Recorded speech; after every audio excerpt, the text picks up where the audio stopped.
दोस्तों नमस्कार। मैं हूं राम कुमार राही। आप देख रहे हैं यूट्यूब चैनल सोशल राही। आज मुझे फिर समय मिला कदौरा आने का। तो आज हमारे बीच में माननीय सम्मानीय परम आदरणीय परम सत्य नफीस भाई जी हैं। जितनी भी तारीफ करूं उतनी कम है। मेरी मुलाकात तो बाद में हुई। पहले मैंने लोगों के नफीस भाई के बारे में पूछा लोगों से। लोगों ने कहा कि राही जी, अगर कदौरा में कोई व्यक्ति है काम करने वाला तो बोले हमारे बीच नफीस भाई है। तो मैं इनका बहुत आभार व्यक्त करता हूँ। यूट्यूब चैनल सोशल राही को जो समय दिया सर जी, इसके लिए भी बहुत आभार व्यक्त करता हूँ। साथ में आपको जय भीम करता हूँ। जय भीम। सर पर्चा तो आप खुद बता दीजिएगा।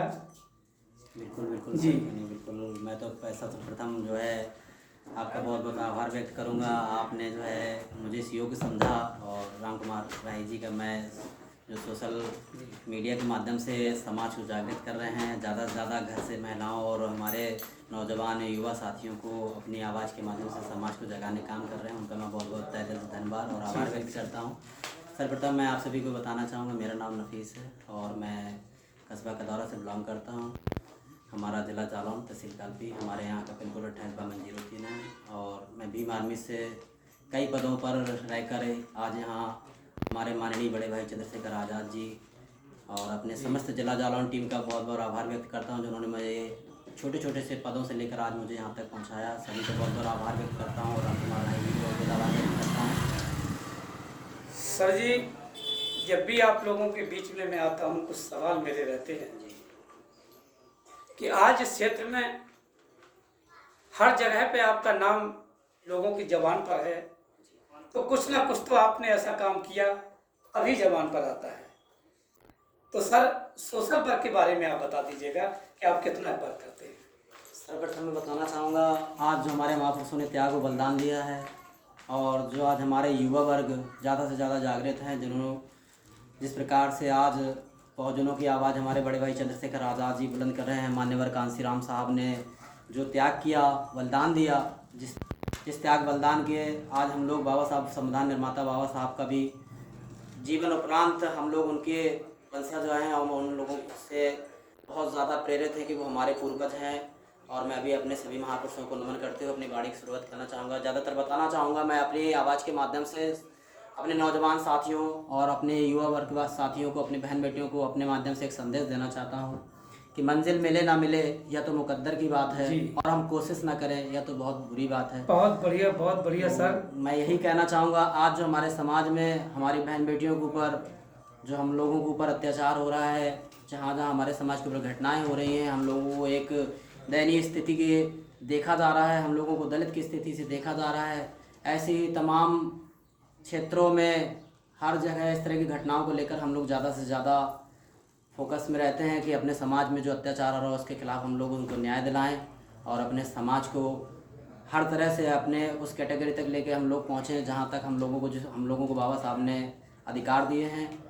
और हम लोगों को जो आज छोटी जाति के वर्ग के माध्यम से देखा जाता है, हम चाहेंगे कि उन लोगों को भी अपने माध्यम से संदेश देना चाहेंगे कि हमारा जो संदेश है वो मानव जाति का है, समानता का है और विचारों का है। क्योंकि अगर हम आप लोगों को अगर कहेंगे तो आप लोग ये सोचेंगे कि मैं अपनी आवाज़ से आप लोगों को बोल रहा हूँ, क्योंकि मैं ऐसी कोई वाणी नहीं बोलना चाहूँगी जिससे हमारे आवाज़ से किसी को भी गलत महसूस हो कि उन्होंने ऐसा क्या बोला।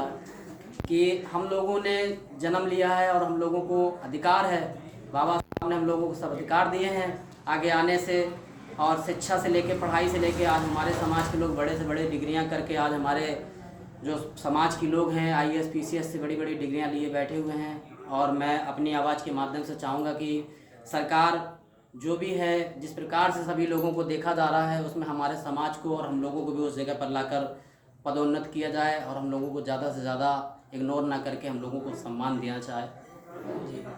सर जी, आगे का जो सवाल है जी मैं महापुरुषों को बीच में रखना चाहूँगा। जी जी बिल्कुल। जैसे कि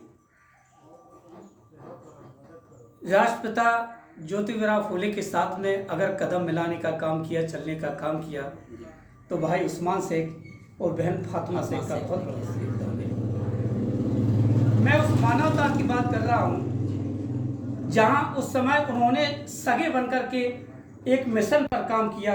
वो सबसे बड़ा मिशन उनका एक शिक्षा दिलाना था।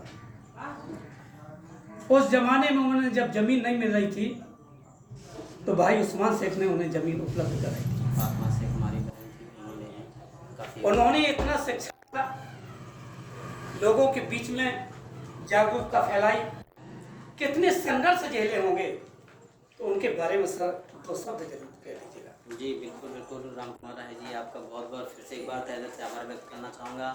जो हमारे महापुरुषों ने त्याग और बलिदान दिया है, जब हमें एक साथ बैठने एक साथ उठने का भी अधिकार प्राप्त न था, उस समय हमारे महापुरुषों ने जो त्याग किया, जो शिक्षा के लिए अपनी कुर्बानियाँ दी, यहाँ तक कि जब हमारी ज्योतिबा फुले की माता फातिमा शेख, हमारे उस्मान शेख भाई और जितने भी हमारे महापुरुष थे, उन लोगों ने जब इस तरह की नीति बनाकर आगे बढ़ाने का, समाज को कुछ जागृत करने का काम किया, तो उन लोगों को इतना घृणित निगाहों से अपमानित किया गया, कीचड़ फेंका गया।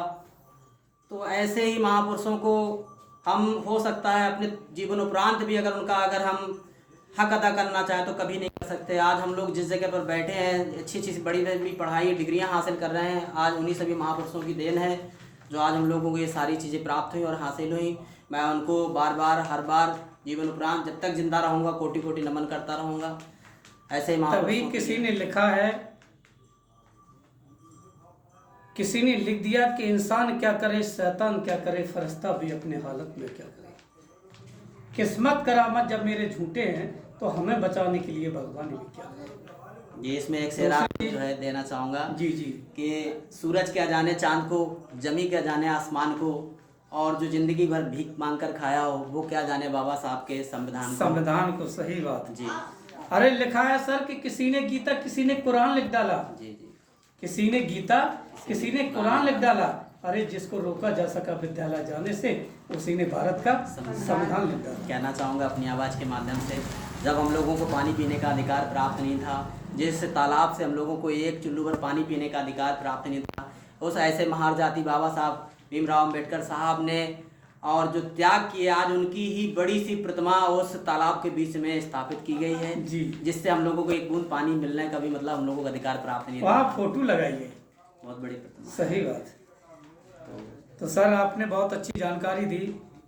मैं तो कहूँगा कि करो ना काम ऐसे कि किसी का दिल टूट जाए। जी जी। करो ना काम ऐसे कि किसी का दिल टूट जाए, ठोकर दो ना ऐसी कि किसी का ठोकर दो ना ऐसी कि जिगर का जाम टूट जाए। भीतर अम्बा हसरत लेके बैठी है वह दुनिया, करो ना बेरुखी इतनी कि जीवन का रस्सी उठ जाए। कहना चाहूँगा सर, दिल लगी हो चाहे दिलदार से हो, सबसे पहली मोहब्बत माँ बाप के प्यार से हो। जी। जीवन जितना भी संघर्ष के साए में जवानी घनघोर जो हमारी जिस ओर चलती रही, जमाना उस ओर झुक जाता है, जिस ओर जवानी चलती रही। सबसे पहले अपने माँ बाप को और अपने सभी महापुरुषों को कोटि कोटि नमन करते हुए और सभी अपने आवाज़ के माध्यम से अपने सभी नौजवान युवा अपनी बहन बेटियों को यही कहना चाहूँगा कि आज हमारे माँ बाप ने हम लोगों को जिस परिस्थिति से लेकर हम लोगों को यहाँ पर लाकर खड़ा किया है, आप हम लोग उनका पालन करें और ज़्यादा से ज़्यादा शिक्षा के क्षेत्र में और अपने हक अधिकारों के लिए ज़रूर आवाज़ उठाएं। और जब तक हम लोग जागृत नहीं होंगे हम लोग अपने अधिकार कभी प्राप्त नहीं कर सकते। नफीस भाई, आपने बहुमूल्य समय सोशल भाई यूट्यूब चैनल को दिया, इसके लिए मैं बहुत आभार व्यक्त करता हूँ। साथ में आपको जी का सोशल मीडिया से जुड़े हुए उनका बहुत बहुत आभार व्यक्त करना चाहता हूँ जो उन्होंने हमें कीमती समय दिया। जय भीम।